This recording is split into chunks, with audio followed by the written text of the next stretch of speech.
In 1993, I formed DXN. That time I'm still working in the government. Okay, we collected about 100,000 ringgit. That's about 1.5 million peso. We run DXN. After 1 year, in 1995, our bank, because we keep on expanding, no, our bank quickly from 100,000 ringgit, the deposit keep on diminishing, no.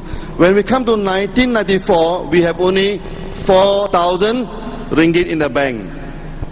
That time my salary is 5,000 ringgit a month, which is about 70,000 peso a month. What should I do now? If I don't do anything, the extent will collapse. So what should I do? I resign from the government. When I resign from the government, how much salary do I have? Zero. We drop from 70,000 to zero. So when we go to the market, people are laughing at us. The time our bank is at the lowest, this is the thing. But we never worry. I always sleep soundly. You know why?